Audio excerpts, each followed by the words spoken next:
But this means I will hand over to Alexander Izosimov, who's the CEO of M.Video. So M.Video is a company we have owned for, or rather, let me put it this way: we first bought this company more than 10 years ago. We then sold because there was a change of control, change of owner, and then we re-entered the stock quite recently, and we re-entered a company that was effectively the combination of the number one and the number two player on the market. And this is the absolute market leader in consumer electronics, and it's a company with 60% of sales online. Half of that, admittedly, is online in the store. So you go to the store and you basically buy online, but in the store. But I also think it's one of the companies showing the most kind of visionary type of thinking when it comes to how to manage your business in a kind of modern way. So please, Alexander. Jacob, thank you very much. I mean, it's so nice to hear when somebody speaks so highly of you, of our approach to business. Good afternoon, everybody. My name is Alexander Izosimov. I'm CEO of M.Video, and I've been running the company almost a year. And just a few words about myself, that I'm coming historically from McKinsey, which gave me kind of analytical approach. Then I was working with Mars, which allowed me to look at the retail, but from the other side of the barricades, and see how it works to be a vendor. And then I worked with telecom, and that actually defines to some extent how we approach the business now.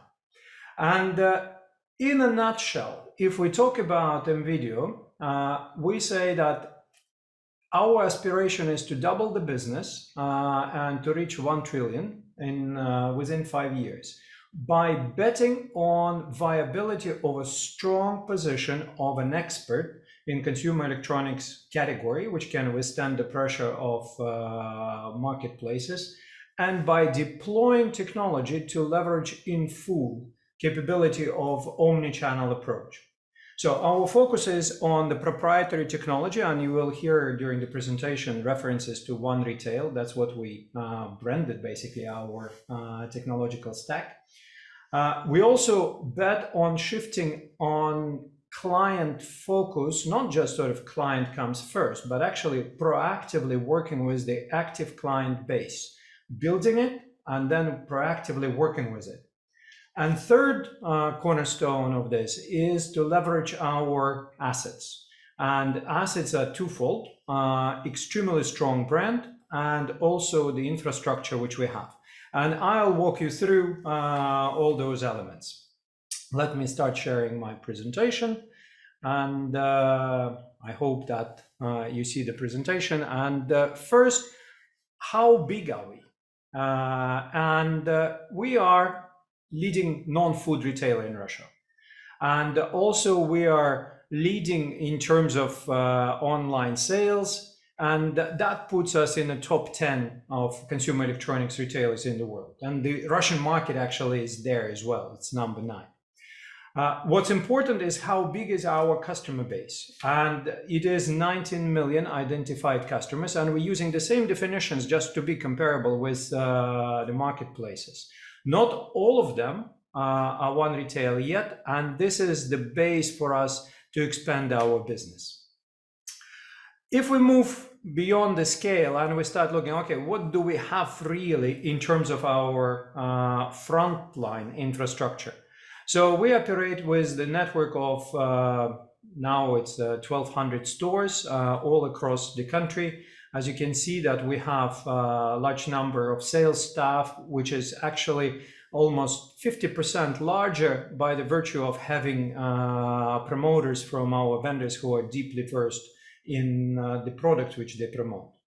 And important that we also cooperate with 60,000 pickup points. So in that sense, we can quite effectively reach across the country and provide high level of logistics services. And nowadays, logistics infrastructure defines success, particularly in a country like Russia, which is giant, defines success in e-com.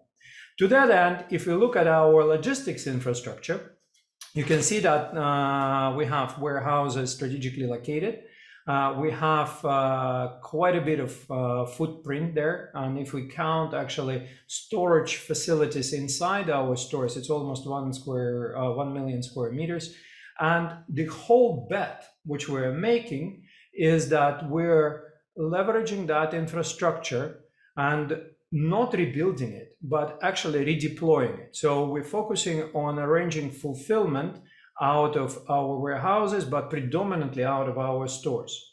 So our last mile would be significantly cheaper and faster and more flexible than that one of marketplaces. That's our bet. So we don't need to build exceptionally efficient processes which handle in the warehouse millions of SKUs. We're still staying with our couple of 100,000 of SKUs, actually, if we look at 1P, even lower than that. And we're working with that focused approach. Why I'm mentioning this, it's important also to understand that there are 3 types of products there. I mean, there is a large appliances, medium appliances, and small. Medium and small, they easily can be handled by marketplaces. But large appliances, i.e. fridges and the dishwashers and the washing machines, they are very tricky because it's a very special way of storing it, very special way of handling it, and the process of marketplaces is not suited for that. Good for us that margin actually seeds to a large extent in that category. So we're strong there, and we will rely on our infrastructure to continue to maintain that strong position. So when we talk about our aspiration in terms of doubling our size, we're looking at the market which continues to grow, albeit not at the same pace. Currently, we assess that the market is 2 trillion rubles, and we expect in 5 years to reach 3 trillion rubles. And it's predominantly driven by penetration growth. Yes, we can see that pandemic-induced spike in growth could kind of subside, and we could see some sort of a slowdown. But fundamentally speaking, in many categories, Russian market is underpenetrated. And particularly important that it's underpenetration is mainly in the regions, and that's where we're actually going to compete and provide services faster than the marketplaces, because we're already there, and 50% of our stock is already very close to the customer in our stores. Another part of the growth is, of course, innovation and new categories. And in combination with changing cycles in the equipment, we also very well positioned because it's important for the vendors to promote their premium and the newest lines. And it's very difficult to do without having access to quality retailer, quality shelf, quality staff on the floor who can explain, who can upsell, who can cross-sell. And that's why they value us, and that's why we believe that combination of the growth drivers on the market and our position as the premium retailer is actually very well entrenched. And so we are reasonably well protected if we will do the rest of the equation and play the rest of the game right. And what is that? In Russia, clearly there is a massive move to online, and e-com is booming, and anybody who looked at Russia will know sort of the names of Yandex, Amazon, and so on. And a lot of people asking that, okay, what's going to happen to traditional retailer? But look at this chart. It's actually quite essential to our strategic bet which we are making. We say that 3/4 of our clients have quite a complex journey to make their purchasing decision. Provided that our average check is above 10,000 rubles, and average income, monthly income for Russian household is about 30,000 rubles. So you see the significance of that cash outlay. So people spend actually weeks trying to narrow down on what they're going to buy and how they're going to do it. And 3/4 start their journey online, and then somewhere through that journey, they touch offline, and then they might close the transaction online or offline, depending on the situation. And that's what we're betting on. We saying that with our approach, with our presence, with our brand, and with our technology, we can equally serve them in any channel. And therefore, we're claiming that we are probably the most advanced omni-channel player in the Russian market, and that's exactly what's needed to operate well in that category. So we're moving into saying what technology, right? I mean, what technology do you use? Everybody and his mother claims that they're great omni-channel operators. What do we have really? We have two platforms. We have web platform, which is fairly typical, kind of emerged from e-com platform, and it's operating reasonably well. We've enhanced it recently by a fairly advanced consumer app, which is also nothing new, and a lot of companies done it. What is unique is consultant app.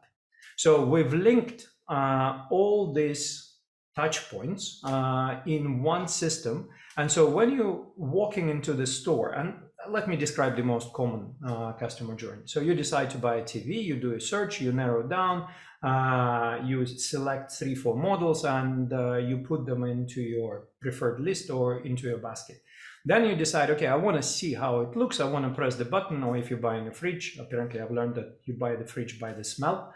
So you need to sniff at the fridge and hug it, I don't know. And you walk into the store, you press the button, I'm in the store, and the sales rep instantly recognizes you because he gets a message that Mr. So-and-so is about to buy something, and that was the search, that's a history of the purchases, and that's what we have in stock, and that's what we suggest.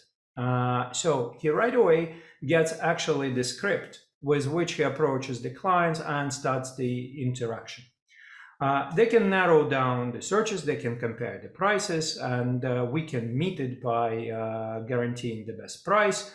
Or we recently launched as a feature of this personalized pricing, where actually you can, each client gets a personal or quasi-personal, because they're broken into 16 so far, clusters, discount, and then the discount enhanced by already very personal accumulated bonuses and so on. And so that allows actually cater more accurately to what the customer is looking for. And we can also augment it by providing instant credit and doing the upsell and say, okay, you're shopping for 45-inch TV, but here is the 50-inch TV, which it costs a little bit more, and we cover that with extra credit. So that type of interaction actually gives an enormous enhancement and satisfaction. So if we look at the numbers, you can see that it increases the conversion dramatically. It drives the average check up. And what's important to say that this is not a trial, right? I mean, it's essentially 40% of our business is already operating on this. And we already built a significant base, and we trace it on the cohorts, and we see what's happening with those cohorts in terms of their frequency, i.e. loyalty, and in terms of their check. So if we look at our last 6 months numbers, and sort of that's the most recent set we have. So you can see that we continue to grow, and in the first half of the year, it's kind of not that tricky because, I mean, it was on the backdrop of pandemic. But what's important is the quality of that growth. So if you see the pace with which our mobile platform is expanding, both in terms of consultant app and the consumer app. And so in that sense, when we say that we call it total online sales, we qualify actually when we can deploy one of our platforms or one of our tools in the interaction with the customer, or customer is doing it through an interface which allows predictive and prescriptive analytics to play some role in it. So that's where we consider online sales, and you can see how fast it grows. In terms of size of the check, that's what we're saying. So you can see that one retail customers, their average check is significantly higher than non-one retail customers, so almost 45%. And this is consistent throughout the last 9 months. So we've checked it, and because the hypothesis can be that, okay, it's self-selected, right? So the higher the purchase, and so you seek assistance, and therefore further addition of the clientele will cause some erosion on the check and the frequency and so on. We don't see it so far. Maybe it will happen later, but we are currently already at almost 12 million customers which are operating on the platform, and we don't see that erosion. So in that sense, the technology is performing, and our strategy essentially is to scale it up and to move as fast as possible, as many clients as possible onto that technology, and continue to develop. And that's what we're doing through our transformation process, basically developing the product-like approach to our technology, that we could evolve it further. I see that I'm almost out of the time. So the only comment here is that we're leveraging our physical infrastructure also very well. So you can see that a lot of fulfillment is done either with the stores or inside the stores. And of course, the delivery will grow, right? I mean, we don't have any illusion about that. Delivery, share of the delivery will increase, but the last mile, when done out of the stores, will be significantly cheaper and significantly more flexible. So it will allow us to do much more of express delivery and delivery into very narrow windows. And also it gives, particularly when you're going into smaller cities and so on, the physical presence actually triples as soon as we open the store. Our online sales goes up to threefold, because people can get easier access to credit, point of sales credit, and people feel much more confident that they can return the products and work with us. So if I summarize, these are financial parameters which are summarizing our strategy, basically, right? So how do we think about it? How on earth can a company which is a very traditional retailer, which has been around for 30 years, and already a leader of the category, think about doubling the business in 5 years? So that's how we think. The underlying market growth will be 6%. So clearly we are targeting CAGR of about 15 in order to get to trillion. That implies that we're going to take market share. We're going to take it by taking more customers, putting us high up on their order picking list where they shop, right? Sort of everybody shops on the repertoire, and we just want to be their brand of choice in terms of buying consumer electronics. Anything which has batteries in it, or you can plug into the outlet, I mean, so come to us. And the math here, at least in our heads, works this way. So if we manage to increase number of our customer base to 25 million in 5 years, which is quite doable, because we're now showing the pace which takes us there. So if we can execute on that, and then we maintain the check, basically the same check as we see now, about 12,000 rubles, and we maintain the same frequency, which is 3 times a year. So multiply those things and you will get 900 billion rubles annual turnover. If you add, GMV, if you add to this that we've done nothing so far in B2B sales, and this is large market in its own right, and we basically don't have any market share there to speak of, and we've done nothing yet on financial services, also a large market, and we've just made a small acquisition, but very powerful one, which is supposed to help us to develop fintech services, as well as other services. If you look at the benchmarks like Dixon's, for example, services represent a quarter of their net income. And in our case, we're in single digits still. And that gives me confidence that we can achieve it on the top line. But we also understand that we're in Russia, and running actually high risk profile in Russia is probably a dangerous game, and therefore we committed to operate within reasonable financial framework, i.e. that our EBITDA should be between 5 and 7%. and our capital structure, net debt to EBITDA, should be below 2, and our cash flow should be regulated, so to speak, by our capex, which is below 2% of GMV. And we also committed fully distribute the profit, not to hoard any cash for any potential acquisitions. So our dividend policy states that 100% of net profit will be distributed as dividends. So that's essentially it. We are an omni-channel player who bets on technology and bets on successful business within a well-defined segment, albeit very large. Thank you. Thanks, Dr. Alexander. We have a question, which is, I will just read it out loud. It just seems that despite all the good stories of benefiting from the best of offline/online, the fixed cost of offline are just too difficult to digest when competing with online only. Please comment. Well, I mean, it's hard for me to comment because so far we see other way around, right? I mean, it's the losses of online operators staggering at the moment. And if you consider the amount of investment they need to make in order to build infrastructure adequate to serve the whole country, I would argue that it's a pretty risky affair. And considering that you have few players vying for that coveted #1 position, that will be very aggressive investment pace on their side, both into the physical infrastructure as well as customer acquisition.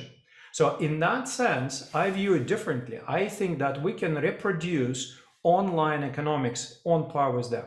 But if we're good at playing our infrastructure, so our shops are not kind of lead weights on our ankles, if we can leverage our shops as fulfillment centers, and all of our shops actually generating positive EBITDA, and they might shrink. Yes, I agree that some marginal shop might drop off, but essential network of our shops will remain and will serve us as a fulfillment center, providing us speed and less capex to reach our customers. And as I said, flexibility of what we can do and how we can serve. So also I think that we can reproduce the margins online. Let's say that take rate of marketplace 17%. Clearly we can do that. That's not a problem. But then our shops should generate much higher margin, because it would be mainly focused on premium product, much higher value added, and our ability to cross-sell and upsell there. So our bet is that actually shops would be margin enhancing for us, and therefore earning their return on capital.